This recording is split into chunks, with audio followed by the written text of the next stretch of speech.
Greetings viewers, I am Eric the Car Guy here with the Factory 5 that a viewer gave me to build for him here at the shop. And today I plan to remove the engine and transmission so that, well, I can build a support structure in the transmission tunnel to not only mount the shifter, but that also helps give the body a little more rigidity. This is actually a Mark 1, which didn't have that support, but later models, I think they're up to Mark 4 or whatever now, do have that tunnel support. So I want to do that and also prep out for a few other things. But basically, we're going to be removing the engine and transmission from this Factory 5 in today's video. Should be fun to watch. Stick around. Honestly, this does not seem like it's going to be rocket science. It might be pretty easy, in fact.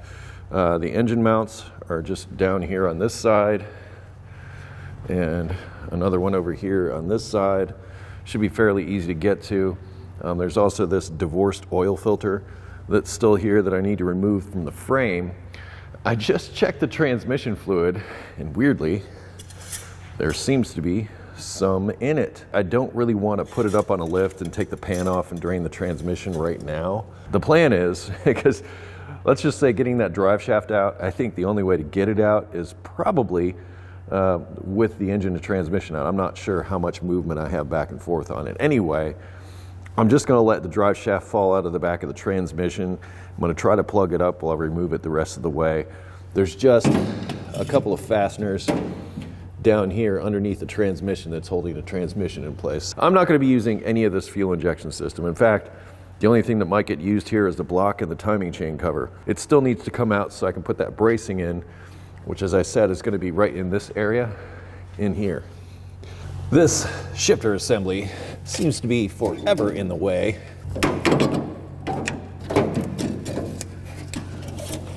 That is ugly.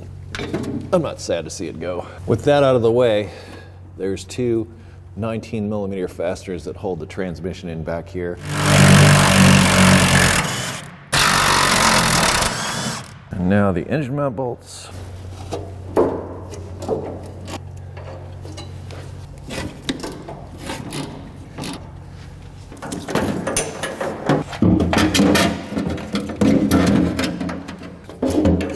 Now comes the fun part, figuring out how to hook it up. No, that's not attached, so that won't work. Maybe I'll do two. Maybe I'll do one under here.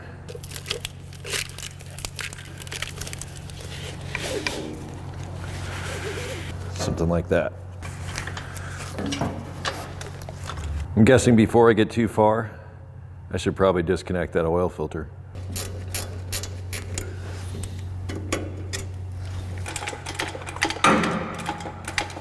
I think it's rusted in place.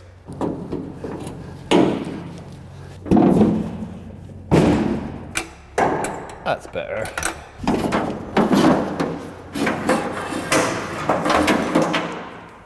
We don't need this right now. It's not time for a battery cable yet.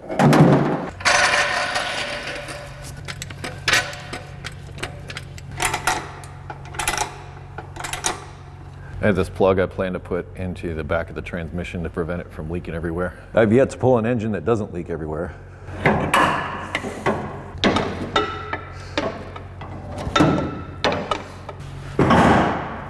Ta-da! Drive shaft fell out. Hopefully this keeps it from leaking.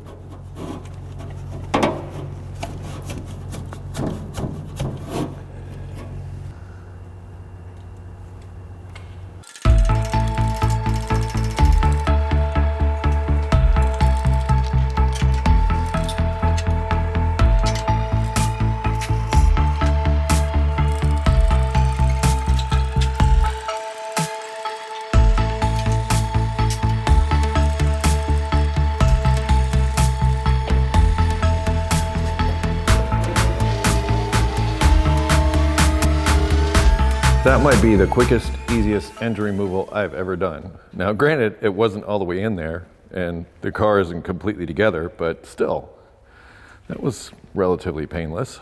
With that out of the way, I can start working on my support that I want to install in here. And we're back. For me, it's been a couple of days. Long story. Anyway, I am working on the support for the transmission tunnel right now. I'm still trying to think through what I'm going to do for support for the foot boxes, but I'm just gonna do what I can, which is basically work on that. And here's what I've got done so far. Over here on the bench, I have some 3/4 square steel tubing that I'm gonna use for this. And I've already cut one piece for this center support. So this guy's gonna live right here. And next I'm gonna build some supports or cut some supports to come down like this and hold that in place.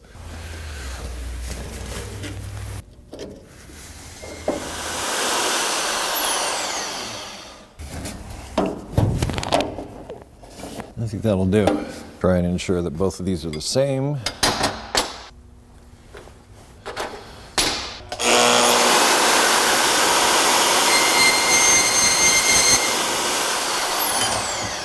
In case you wondered, no, this does not activate by elven magic. I have a foot switch here on the floor. Might seem weird, but before I get started welding on this, I'm gonna make sure the whole thing is level. You can see this right side needs to come up a little bit. So I'm just gonna add a little air to the tires on these sides to see if I can get it leveled out. This is a main component of the chassis. So if I get this level, I'm gonna assume everything else is level. I suppose I could also tweak the suspension and adjust it, but it seems just as easy, if not easier, just to add a little air to the tires and see if I can make that work.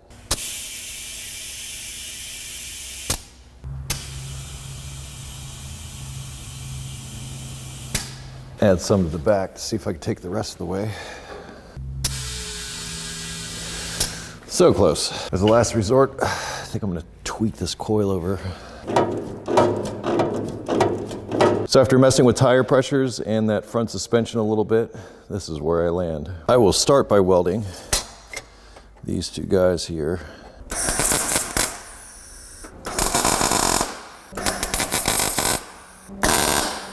There is our start. Looks really nice. I'm gonna clean the surface up under here. And we're back, viewers. I've done some stuff. One of those things that I did was I reinstalled the top to the transmission tunnel. And I did this so that I could see what the final thing looked like. I don't know if you remember from before, but these side pieces were bowed out quite a bit. And it wasn't giving me sort of a straight shot to the front, which is what I'm trying to do. I'm basically trying to mimic this line here with metal and support underneath. Well, I rechecked everything here. I also found that this piece of metal underneath was sort of bent down too much. And this is my original cut and everything, and that's gonna work fine. You can see there's plenty of a gap there, and you might notice that it's a little bit off. One of the reasons why I wanted to make sure that everything was level was so that when I welded this on, this was level. So this guy is level with the thing that I'm welding it to, and yeah, that's ever so slightly off now for some reason, but I think you get the point. So even though that doesn't look right, the sheet metal, or the sheet metal is not right. It's not the structure underneath. This is why I wanted to make sure that everything was level so that when I put this together, it is level and straight, so I'm not putting together a crooked car. I also came in with my square to make sure that this was square up against this upper tube on both sides here. And then I went in underneath just to see what this would look like here. I think the key takeaway from all of this is measure 20 times and weld once and cut once. Now that I have this front piece roughly in position, I'm gonna tack it into place, and then I'm gonna cut and install these sidebars here. I think that'll do. See how that bowed out? Now I'm gonna come in and make the bridges. So I've gone in to check the angle of this support, because that's gonna sort of dictate how I cut one end of this, and it's not 45 degrees. In fact, it's somewhere less than 40. But I think what I'll do is, well, this is welding, so we can fill in the gaps, but what I think I'm gonna do is I'm gonna cut that end over here first before I measure this end. That way I'm sure to get it as close as possible. So job one is gonna be to cut these ends at as close to that angle as I can. And I've set the miter up to 35 degrees because that's as close as I can get with this pointer in place. See how that matches up. I'd say pretty good.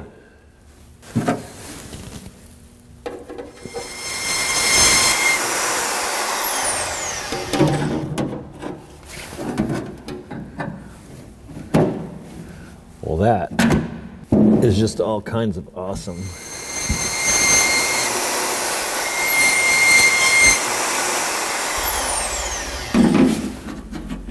That guy fits in there nicely too.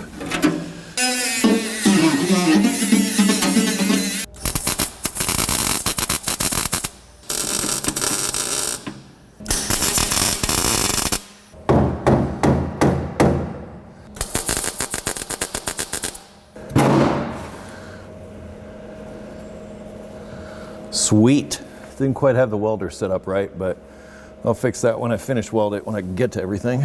I consider this something of a rough sketch. What I'd like to do, I don't have any more tubing.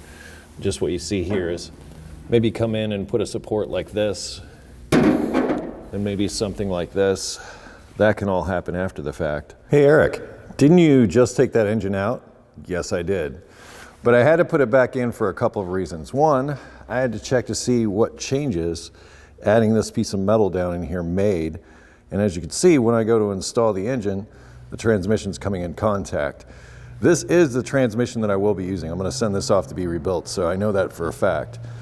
Looks like what I'll have to do to remedy the issue is remove this engine mount, and that I believe will allow me to come down far enough to do that. But there's a couple of reasons. One, to check fitment, but the other reason is I also removed a drive shaft to make this whole installation easier. I wanted to put in some kind of bracing in here, but I didn't want to do it until I saw where the transmission landed. So I think what I'm going to do is I'm going to come up with a support over here and a support over here. And I will also have some support going across, but I kind of want to wait until I get the shifter because that's what I want to bolt the shifter to. Normally, when these have a manual transmission in them, they have sort of a strange setup with the shifter. It's sort of laying down almost on the floor. In fact, they have a special shift knob that has all the lettering and everything on the side of it so that when it's on there, you can actually read it. I'm not exactly 100% certain how this automatic ratcheting shifter is going to work, but I do need some place to securely mount it, and that's one of the main driving forces behind putting this in here. But I also want it to be supportive. So I'm going to wait and put the cross bracing in until I get the shifter so that I can basically see how it's going to be located. That support may go down underneath. It may stick up too high. So I may take my supports, run them under here. That way I can sink the shifter down in at least 3/4 of an inch so it won't look too bad. That's my thinking as of this moment. So I'm going to remove that engine mount, drop this in here permanent-like, take some photographs and get a read on where I'm at. It really was just a matter of loosening that from the side of the block, and it moved right into place.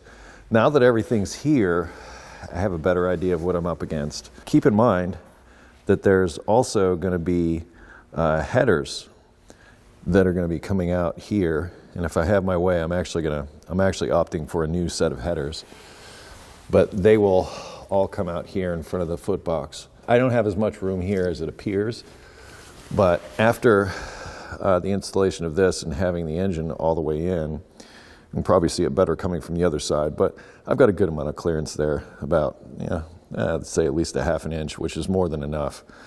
So that's not going to be an issue, but I was considering putting some supports out here, and now I'm not going to do that anymore because you can see the dipsticks in the way and all that stuff.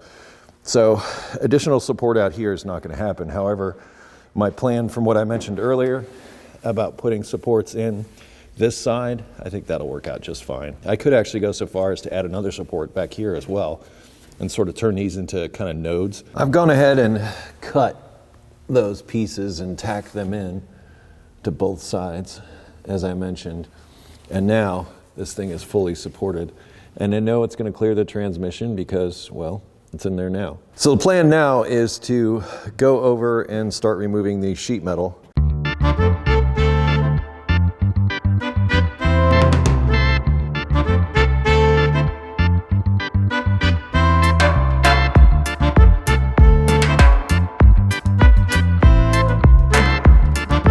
The only thing that seems riveted down back here, and these are only held on by a couple of screws, are these side pieces. And I'm going to try to mark everything, but I've gone around and taken detailed pictures so that hopefully I can get it back to where it is now, but better. I'm not sure how complete a lot of this stuff will come out, but the stuff that I can lay flat, I'm gonna lay right on top of the body here. I have some fender covers laid out.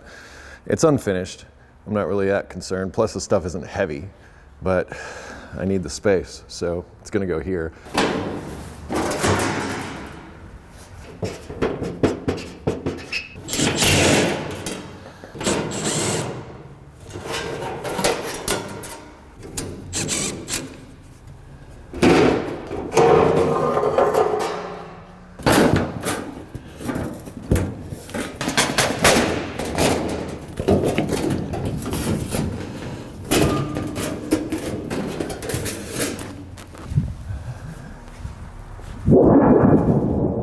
Looking kind of naked. The battery is going to get moved, so I don't care about that. I'm also replacing the fuel tank with an updated one with a fuel pump and everything installed. An Aeromotive fuel pump should provide plenty of fuel for the engine that I'm building. We'll talk about that in a minute. First, I have to get the owner's okay to do it. I think I'm going to continue with my quest and start drilling some rivets. There's quite a few of them. The end of my drill is getting clogged up with rivets. I need to get rid of those. I'm just using these pliers and pulling them off while reversing the drill.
That presents a problem. The only way to get that out is to do something about the steering column.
Well, darn it. That's the third drill bit that this cost me. 4. Darn it.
And that's it, the last of the sheet metal. With everything out of the way, I can come in and finish weld my center support and maybe take off some more miscellaneous stuff. But for the most part, we are like we are where we are until some parts start to arrive with the suspension and the like, so I can start fitting those things. I also plan to go around and just start knocking through the rivets. I didn't drill through all the way because I'm not sure what the final size rivet that I'm using. So I'm just gonna punch through what's there and use that as a guide hole. If I need to drill it bigger, great, but I can't make it smaller. So that's kind of why I only took the rivet heads off with that. But for the most part, we're making decent progress, I would say. In the end, drilling out all those rivets, I think I broke about 4 drill bits. There's something else my center support is gonna do. If you notice without it, there's nothing here. The later factory 5s actually have some type of center support there. So I'm actually giving the vehicle a little more structure by doing this too. Now let's finish weld that center support.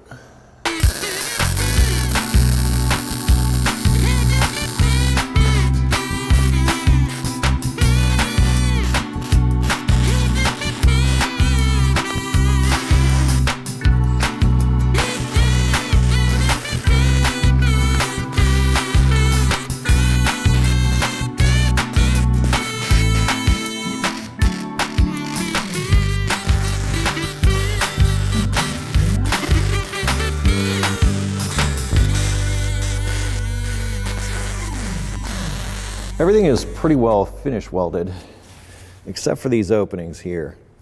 I'm going to cut something to fit into this opening so I can seal that whole thing up. That'll prevent stuff from getting in there causing corrosion.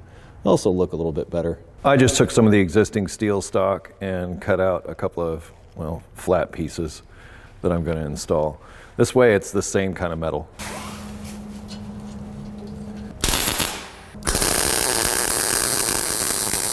All capped off. I like this better. It looks a little boogered, but it's not too bad. Well, that certainly is quite a difference than when I started with this thing. There's a lot less there. With everything removed, I can more clearly illustrate my desire to add some protection in this area here around the foot box. And I hope the foot box by name clearly illustrated what it was, because basically this is where your feet are. That's the brake pedal, that's the accelerator pedal.